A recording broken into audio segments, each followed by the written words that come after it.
Well, what's your story this morning? Thank you very much for choosing the chapter of Wake Up on MetroFM 5 a.m. all the way to 9. It's time for us to look at Property Explained with Tim Akinusi joining us. And of course, this week on Property Explained, we'll be discussing key considerations when looking to buy property with a friend, a family member, colleagues, or perhaps maybe that spouse of yours.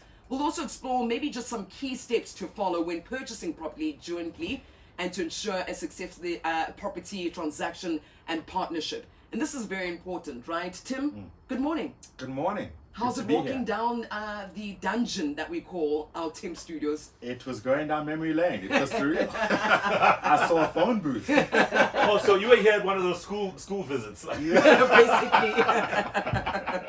back in your school day. Yeah. So Tim, let's jump right in, right? One of the biggest mistakes that people often make when buying property together, and this is speaking not only to myself but many who are listening right now, buying property together. Yeah.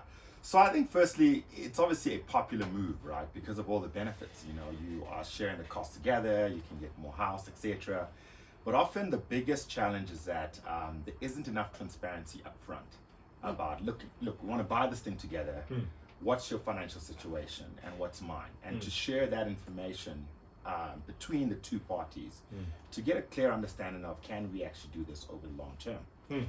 Then the second thing is to say, okay, let's agree who is going to, handle which expenses, right? Because there's going to be levies to be paid, there's going to be bond costs, etc., right? So that's mistake number two, is that people often don't have that sort of candid conversation. And then thirdly is they don't have a plan as to when things go wrong, because it's obviously a 30-year journey and a lot can go wrong in 2 years, so it's to say, what is that plan when you lose your job, what are we going to do, how do we pivot and how do we keep this up? And those are the three core mistakes that people make when buying property, in a joint venture. Right. So then, what is the right thing to do then, Tim? So the right thing to do is it's best to handle it in the context of a very committed relationship, like say a marriage, right? Because there's definitely a lot of other things at play that would keep you guys together. There's a lot of other bigger considerations. So you've got to be in a position to say, because we're committed to this, we know we can make it work. And chances are, within a context of a marriage, or let me just say a secure relationship, you are more familiar with each other and you are more willing to be as open as you need to be to reveal financial details of each other, as opposed to a friendship or business partnership where people don't typically want to do those things. Yeah, and the other thing I want to bring up is contribution. So let's say we buy the house together, Kuta and our marriage, and we've submitted our proofs of income, etc.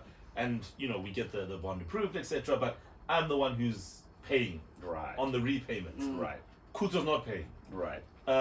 Is she still liable for the property, or is it about whoever pays for it owns it? Come on. So that's it's a really contentious thing, right?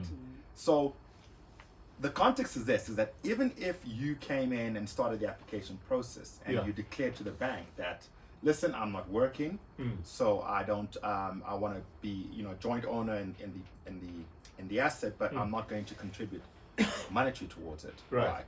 The bank will still look at your credit profile and say, are you good for it? Right. So the bank will still say, have you responsibly used credit in the past? I see. And if it's a no, then the bank will decline both applications. Sure. So with that context in mind, even if you are not responsible for the repayments, right, you would still be liable for whatever debt is on that unit. Sure. Yeah. My gosh, this is really deep because some of us aren't married, but we are in a situation like you're describing, right? And taking a lot out of this. But otherwise, let's talk about, yes, the relationship no longer exists. What are the steps that we take? Because sure, there are many people who I might ask Mo, please can you buy me this property? Right. But I will pay the installments into your account, but it is mine. There's situations like that. Yep. Friendship breaks as well. What happens when we want to break this existence of this joint property venture that we've gone into? Right. So very common, right? That happens all the time. And people often feel like they are trapped, like they don't know what to do when things haven't gone the way you had anticipated. Yeah. Yeah.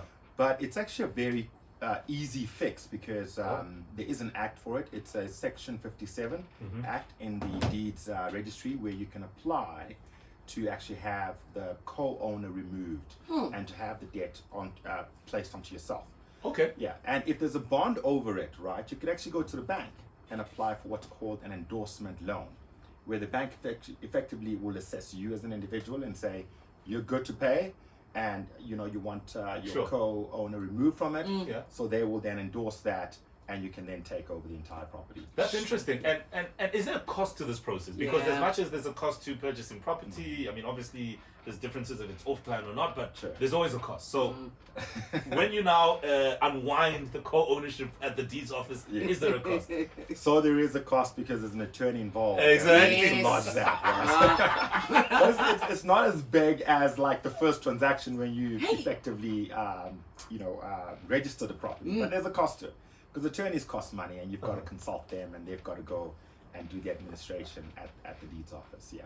Right. And in terms of family, the same rules apply because yes, I'm not married to my sister, but hey, maybe we decided, hey, let's do this property thing together, and now somewhere along the line there's a family feud and there's a line drawn in the sand. Yeah. Yeah. Same rules will apply, and those common mistakes also do apply, especially when it's family because of the nature of it, right? It's very personal, very emotive, and people often gloss over that thing of let's sit down and let's actually face the reality of years down the line. Let's say we're not cool anymore.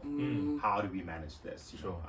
Yeah, and I think it can be handled, in a responsible way, but you just have to have those tough conversations up front, and then you can ensure that there's a good outcome.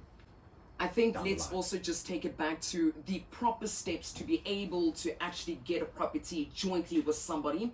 Do you also prefer it to be done on your own? Yes, let's say you've got the financial means, or is it advised to do it with somebody?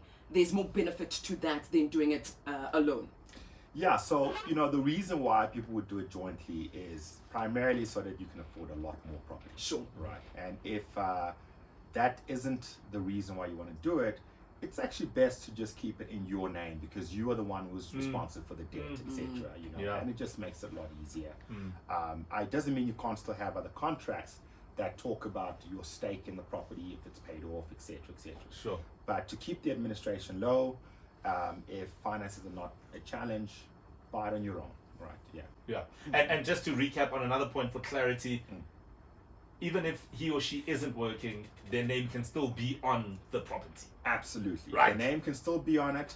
The banks will still want your declaration that yes, you may not be responsible financially for it, but they will still look up your ID at the bureau and actually say, hey, how have you conducted yourself in the past when taking on debt? Yeah, that question is specifically for those situations. You don't even work. Yeah. Oksalayo, my name is on the deed. Tim, I always enjoy Property Explained, Yeah. and I know we never have enough time to unpack it all. So if anybody would like to engage you on this topic and any other property-related matter, how do we find you? Please look us up on mortgagemarket.co.za. We offer you access to home loans from the top 7 banks in the country, and we give you 5,000 cash back, which helps you in an economy like the one that we are in. And you can reach out to us on Instagram. We're on mortgage.market, and Facebook as well. Done deal. Tim Akinusi, CEO and founder of Mortgage Market. Check them out, and we'll be back again next week with Property Explained. Still to come, we continue with phone line traffic, whatever is on your mind. Maybe this conversation also spoke to you greatly. And we have soundbite stories and more after 8.